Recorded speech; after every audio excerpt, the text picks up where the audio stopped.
దేశంలో ఎక్కడ నేరాలు తగ్గినా ఎక్కడ శాంతి భద్రతలు వచ్చినా బీహార్లో మాత్రం రావు. ఎందుకంటే బీహార్ అంటే క్రైమ్ అంటే బీహార్. మన రాజకీయ నాయకులు కూడా చెప్పుకుంటూ ఉంటారు రాష్ట్రాన్ని బీహార్లా మార్చేశారని.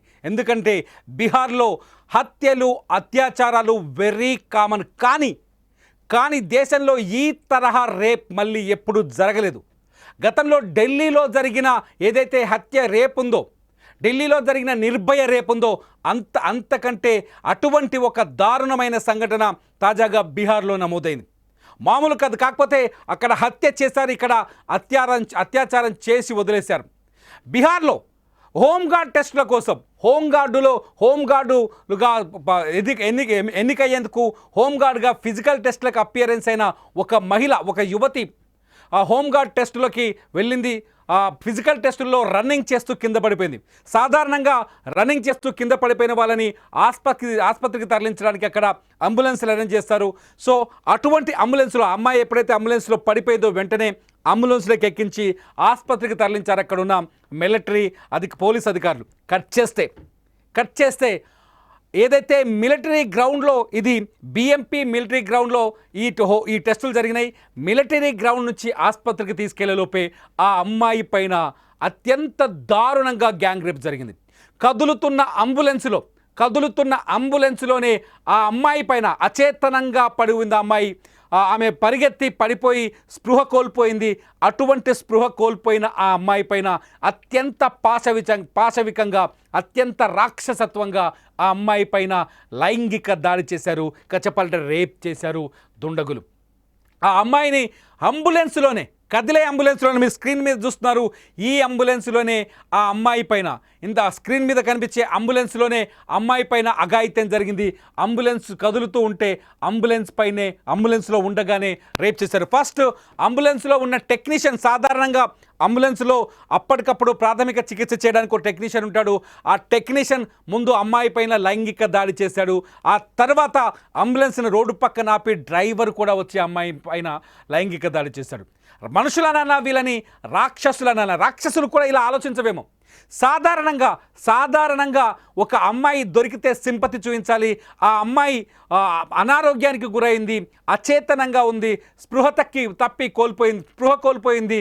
అటువంటి అమ్మాయి నిశ్చేష్టురాలుగా, అంటే ఎటువంటి కనీసం ప్రతిఘటించలేని పరిస్థితిలో ఉన్న టైం చూసుకొని ఈ దుర్మార్గులు ఇద్దరు, స్క్రీన్లో కనిపిస్తున్నారు ఫోటోల్లో, బీహార్ పోలీసులు ఇద్దరిని అరెస్ట్ చేశారు. ఈ నల్ల మాస్కులు వేసుకున్న ఈ దుర్మార్గులు ఇద్దరు, వాళ్ళని పోలీసులు పట్టుకున్నారు. ఇద్దరు ఆ అమ్మాయి పైన అత్యంత దారుణంగా రేప్ చేశారు, అత్యంత దారుణంగా అఘాయిత్యానికి పాల్పడ్డట్టు పోలీసులు నిర్ధారించారు. అంతేకాదు అమ్మాయిని అంబులెన్స్ తర్వాత ఆసుపత్రికి తరలించారు. ఆసుపత్రికి వెళ్ళిన తర్వాత వైద్యులు కూడా పరీక్షలు నిర్వహించిన తర్వాత అమ్మాయి పైన అఘాయిత్యం జరిగినట్టుగా నిర్ధారించారు బుద్గయ పోలీసులు. జూలై 24న బుద్గయలోని బీహార్ మిలిటరీ పోలీస్ మైదానంలో జరుగుతున్న హోంగార్డ్ రిక్రూట్మెంట్కు హాజరైన అమ్మాయి ఈ సందర్భంగా ఫిజికల్ టెస్టులు చేస్తున్న సమయంలో ఆ యువతి స్పృహ కోల్పోయింది. అక్కడే ఉన్న అంబులెన్స్లో ఆసుపత్రికి తరలించారు. ఇదే అదునుగా భావించిన అంబులెన్స్ డ్రైవర్, టెక్నీషియన్ అచేతనంగా ఉన్న ఆ యువతిపై సామూహికంగా అత్యాచారం చేశారు. ఆ ఘటన తర్వాత బాధితురాల్ని బుద్గయ పోలీస్ స్టేషన్లో ఆ అమ్మాయి వచ్చేసి పోలీసులకు ఫిర్యాదు చేసింది. పోలీసులు ఆ అమ్మాయిని ఆసుపత్రికి తరలించిన తర్వాత ఆ పరీక్షలు చేస్తే ఆసుపత్రిలో అమ్మాయిపై అఘాయిత్యం జరిగినట్టు తెలుస్తుంది. ఇది బీహార్లో దారుణం. ఇంతకంటే దుర్మార్గం ఏముంటుంది? నడిచే అంబులెన్స్ అంటేనే సాధారణంగా అంబులెన్స్ అంటే ప్రాణాలు కాపాడుతారు, అంబులెన్స్ అంటే ఆపదలో ఉన్న వారిని ఆదుకుంటారు, అంబులెన్స్ని ఒక సెక్యూర్డ్ జోన్గా చూస్తాం, ఒక సురక్షితమైన వాహనంగా చూస్తాం. అటువంటి అంబులెన్స్ పైన కూడా నమ్మకం పోయే విధంగా, అటువంటి అంబులెన్స్ని కూడా నమ్మలేని విధంగా బీహార్లో జరిగిన ఈ దుర్మార్గం ఇప్పుడు దేశం మొత్తం దృష్టిని ఆకర్షిస్తుంది. ఈ కేసులో ఇప్పటి వరకు ఇద్దరిని పోలీసులు అరెస్ట్ చేశారు. ఎవరైతే అమ్మాయి పైన అఘాయిత్యం చేశారో, అఘాయిత్యానికి పాల్పడిన డ్రైవర్ని అలాగే టెక్నీషియన్ ఇద్దరిని పోలీసులు అదుపులోకి తీసుకున్నారు. కాకపోతే ఇక్కడ అతిపెద్ద సమస్య ఏంటంటే, అతిపెద్ద సమస్యగా ఏం కనిపిస్తుందంటే, అమ్మాయి తన పైన అఘాయిత్యం చేసింది ఒక్కరు కాదు అని చెప్తుంది. అమ్మాయి తన పైన అఘాయిత్యం చేసిన వాళ్ళలో ఇంకా కొంతమంది ఉన్నారని, తనని ఎప్పుడైతే స్పృహ కోల్పోయానో, మిలిటరీ టెస్టుల్లో పరిగెడుతూ స్పృహ కోల్పోయానో, ఆ వెంటనే నన్ను అంబులెన్స్లోకి తీసుకెళ్ళిపోయారు.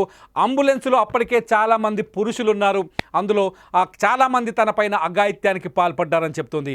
ఈ వాస్తవాన్ని వెలికి తీసేందుకు బీహార్ గవర్నమెంట్ ఇప్పటికే సిట్ని అరేంజ్ చేసింది. అక్కడ ఒక సిట్ ప్రత్యేక స్పెషల్ ఇన్వెస్టిగేషన్ టీంని అరేంజ్ చేసింది. స్పెషల్ ఇన్వెస్టిగేషన్ టీం మొత్తం విచారణ మొదలుపెట్టింది. ఇప్పటికే ఆ అంబులెన్స్ ఎక్కడ స్టార్ట్ అయింది, ఎక్కడి వరకు వెళ్ళింది, వివరాలన్నీ సేకరిస్తుందంటే అమ్మాయిని అంబులెన్స్లోకి ఎక్కించుకున్న తర్వాత నేరుగా ఆసుపత్రికి తెలియలేదు, అఘాయిత్యం చేస్తూ రోడ్డు పైన చాలా ప్రాంతాల్లో తిప్పినట్టుగా తెలుస్తుంది. రోడ్డు పైన తిప్పుతూ అంబులెన్స్ని కదిలిస్తూనే అమ్మాయి పైన అఘాయిత్యం చేసినట్టుగా తెలుస్తుంది. ఆ తర్వాత డ్రైవర్ అందులోకి ఎంటర్ అయినట్టుగా తెలుస్తుంది. మొత్తంగా ఇప్పుడు ఏదైతే స్పెషల్ ఇన్వెస్టిగేషన్ టీం ఉందో ఆ ఇన్వెస్టిగేషన్ టీం టోటల్గా ఆ అంబులెన్స్ ఎక్కడెక్కడ తిరిగింది, ఎంతసేపు అంబులెన్స్లో అమ్మాయి ఉంది, ఈ వివరాలన్నీ సేకరిస్తున్నారు. నిజంగా ఆ అమ్మాయి పైన అఘాయిత్యం చేసిందా ఇద్దరు, అంటే డ్రైవర్ టెక్నీషియనేనా, ఇంకా అమ్మాయి ఆరోపిస్తుంటే మిగతా ఇంకొంతమంది ఉన్నారా అనే విషయాన్ని కూడా తేల్చే పనిలో పడ్డారు బీహార్ పోలీసులు.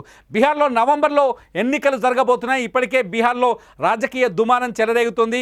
అంతేకాదు కొద్ది రోజుల క్రితం, ఒక 15 రోజుల క్రితమే బీహార్లో పట్టపగలు ఒక వ్యాపారవేత్తను అత్యంత దారుణంగా గుర్తు తెలియని దుండగులు కాల్చి చంపేశారు. ఆ హత్యోదంతం బీహార్ ఎన్నికలపైన తీవ్రమైన ప్రభావం చూపిస్తోంది. రాష్ట్రంలో శాంతి భద్రతలు లేవు, ఇంకా ఎప్పటికీ రావా అనే చర్చకు ఆ హత్యోదంతం దారితీసింది. ఆ హత్య పైన ఇంకా రాజకీయంగా దుమారం కొనసాగుతున్న తరుణంలోనే ఈ హోంగార్డు కోసం, ఒక పోలీస్ విభాగంలో ప్రజల్ని రక్షించడం కోసం, ఉద్యోగం కోసం వచ్చిన యువతిని అటకాయించి అంబులెన్స్లోనే, అత్యంత సురక్షితమైన వాహనం అంబులెన్స్లోనే రేప్ చేయటం, అఘాయిత్యం చేయడంతో ఒక్కసారిగా ఎన్నికలకు ముందు జరిగిన ఈ ఉదంతం బీహార్లో రాజకీయ దుమారాన్ని సృష్టిస్తుంది. బీహార్ మొత్తం ఇప్పుడు ఈ అంబులెన్స్ రేప్ పైన చర్చిస్తుంది. బీహార్తో పాటు జాతీయ రాజకీయాలను కూడా ఈ అంశం కుదిపేస్తుంది. నిజంగా బీహార్లో ఇంకా శాంతి భద్రతలు ఎప్పుడు రావా? మీరేమనుకుంటున్నారు? బీహార్లో ఇంకెప్పటికీ శాంతి భద్రతలు రావా? ఎన్ని ప్రభుత్వాలు మారినా అక్కడ శాంతి నెలకొనదా? అక్కడ బీహార్లో ఇటువంటి అఘాయిత్యాలు, అత్యాచారాలు జరగాలంటే ఎటువంటి ప్రభుత్వాన్ని ఎన్నుకోవాలి? ఏ ప్రభుత్వం వస్తే అక్కడ ఉన్న లోకల్ రాజకీయ పార్టీలు, లల్లూ ప్రసాద్ యాదవ్ కావచ్చు, లేకపోతే నితీష్ కుమార్ కావచ్చు, వాళ్ళిద్దరే మార్చి వచ్చిన బీహార్ రాత మాత్రం మారట్లేదు. బీహార్లో నేరాలు కొనసాగుతున్నాయి. ఎటువంటి ప్రభుత్వం వస్తే బీహార్లో ఈ శాంతి భద్రతలు నెలకొంటాయి? ఎటువంటి ప్రభుత్వం వస్తే బీహార్లో రౌడీయిజం పోతుంది? ఎటువంటి ప్రభుత్వం వస్తే ఈ అంబులెన్స్ లాంటి అఘాయిత్యాలు, వరుస అత్యాచారాలకి బ్రేక్ పడుతుంది? మీరేమనుకుంటున్నారు? ఈ వీడియో కింద కామెంట్ చేయండి. మీ కామెంట్స్ పైన మళ్ళీ మరో వీడియో చేయడానికి నేను సిద్ధపడతాను. చూస్తూనే ఉండండి లైవ్ అప్డేట్స్ కోసం సుమన్ టీవీ డిజిటల్ లైవ్, అట్లాగే సుమన్ టీవీ లైవ్.